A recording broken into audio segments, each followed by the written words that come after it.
Welcome to the Forex Guys YouTube channel. Please don't forget to like and subscribe, and if you have any questions, please leave a comment below.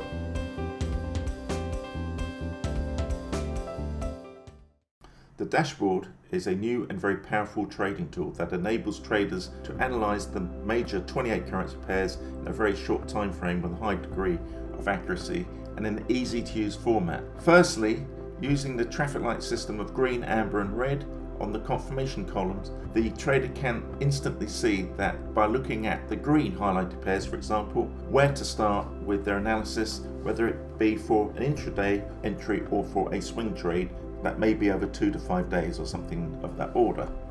So priority is given to the green highlighted pairs first, and out of 28 possible pairs there may only be 3 or 4 green pairs to look at. This clearly saves the trader time, especially if they have another job to go to and using trading revenue to supplement their main salary.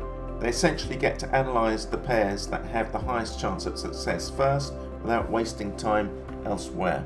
Secondly, by learning how to use the dashboard correctly, the trader can significantly reduce their risk when trading. When analysing which pairs to trade, the trader can see very clearly what direction the pair is trending in and gets additional information in terms of the volatility of the pair with an up-to-date daily ATR reading.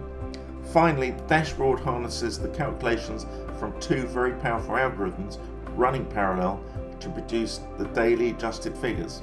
By using powerful leading and volatility indicators, including pivot, Keltner, supported by the ATR, these are calculated, enabling the trader to take an informed and calculated risk on every trade, depending upon which trading strategy they're deploying, which clearly improves their chances of developing a significant revenue stream in a very short time frame. The average true range, or ATR, is a volatility indicator that shows how much in FX terms a currency pair may move on average during a particular time frame. The indicator can help day traders, for example, to confirm when they might want to initiate a trade, and it can also be used to potentially determine the placement of stop loss and limit settings. Additionally, it is also the single most important indicator that is normally readily available on most trading platforms, and for that reason it appears first on our dashboard. The ATR is to be used alongside the 2 algorithms, Pivot and Keltner, to assist in the setting up of a trade. Depending on the volatility, the ATR indicator moves up and down as price moves in the currency pair, becoming larger or smaller depending upon volatility. A new ATR reading is calculated as each time period passes. So on a 30-minute chart, a new ATR reading is calculated every 30 minutes. On a daily chart, a new ATR is calculated every day, and so on. All these readings are plotted to form a continuous line so traders can see how volatility has changed over time. The standard default setting on ATR is 14 on most trading platforms, meaning the average is taken from the previous 14 periods depending upon which time frame you have selected. A good example of how the ATR can be used to assist in the setting up of size of a trade is as follows. If we look at the daily ATR of, let's say, the Euro Pound versus the Pound New Zealand or Kiwi, we can see something interesting. If the Euro Pound is around 50 ATR on the daily 50 ATR and the Pound Kiwi is on 150 ATR daily, Pound New Zealand moves 3 times more, moves 3 times faster than the Euro Pound in one trading day on average. So if we're trying to figure out what size of trade to put on the 2 prospective pairs, we could trade the Euro Pound at say £6 per pip, and we could trade the Pound Kiwi at £2 per pip to achieve the same result.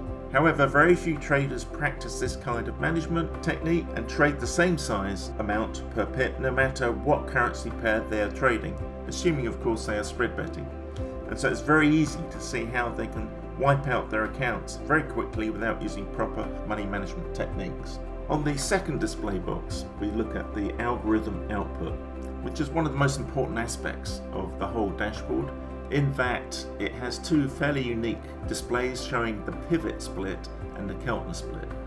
And the final bit is the confirmation whether the 2 algorithms, Pivot and Keltner, actually agree with each other or not, which if they don't, it will show conflict. So if we take the pivot split, If we see a split of, let's say, 80-20, it's suggesting to you that the price action has been moving above the main pivot line, breaching the R1 and above 80% of the time, and it's been breaching below the main pivot line to the S1 and beyond 20% of the time, which is a clear indication that the price action is trending upwards. And this is over the previous 15 days. If we take the Keltner split, the Keltner, as we know, has a 20 period moving average, or EMA, and it has an upper and lower limit. What we're measuring each day on a daily basis is the major break above the upper limit, upper channel, or below the lower channel. The second display is clearly showing the Keltner split, and what we're measuring on a daily basis is the largest breach above the upper channel and the largest breach on the lower channel, away from the channel, on a daily basis. And when we measure this in terms of pips, and we get, let's say, 80%, 20%, another 80-20 split, that's telling you that the breaches above are greater 80% of the time than the lower limit, which would be 20% of the time. And finally, the last box you can look at shows you a clear confirmation, whether it be up, down. It would have a traffic light system. It could be green, which is strong confirmation down or up. Amber would be confirming up or down, giving you a direction, but not a stronger signal. Finally, final color, of course, would be red, which is saying conflict. So mathematically, it is possible to have the pivot split displaying one set of percentages giving a direction, let's say up, and the Keltner split could give you another set of percentages showing a percentage down. If they are in conflict, it's better not to touch that pair. On the third window down on the dashboard, we've got the pivot range indicators. This display shows the pivot frame size from the R3 all the way down to the S3 on a daily time frame. These values are collated over the selected time period, currently 15 days. So if we start with the first box, we can see average range. So what that's saying is over the last 15 days, the average range in terms of pips measured from the R3 at the top to the S3 at the bottom is, let's say, 300. Then if we move to the next box, we can see today's range is 400. So that tells us that if today's range is 400 and the average range of the previous 15 days is 300, that we have an extended range of 100 pips. So if the price action is, let's say, hovering around the R3, we know that it's probably maxing out at that range, because the range is 100 more than the average. We also have a minimum range and a maximum range in the following two boxes, and that's just to give the scale of the currency pair as it relates to the pivot range. This is all to do with setting stop and limits when the price action's hovering around the extreme edges of the R3 or S3, and you're trying to predict how far can the price action actually go, and this would then give you the probability of that. Additionally, you have a graph of the daily range with the dates of the readings, and that gives you a clear visual indication. The pivot breach indicator is the fifth display that you can see. This is totally unique to Forex, guys.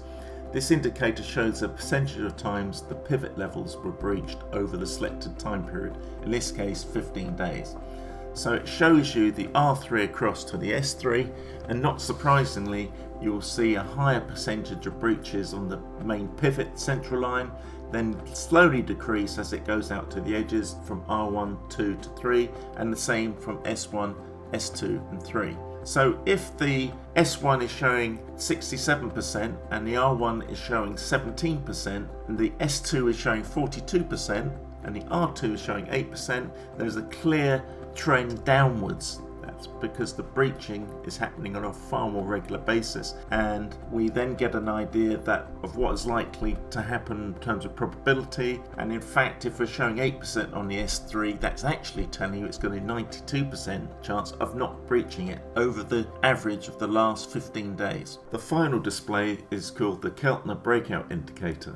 These numbers represent the amount of pips the price action has broken out of the Keltner channel, either above the upper limit or below the lower limit. These are standardized at 30-minute intervals, with the upper and lower limits set at 1 times ATR from the 20 EMA. These values are an average over the selected time period, currently 15 trading days. So if we're looking at the average breakup upwards at 21 and the average breakout at 63, clearly we can see again there's a downward move. The price action's trending downwards, giving you a clear picture of the direction of that particular currency pair. Thank you very much for watching our video. Please don't forget to like, subscribe and leave a comment.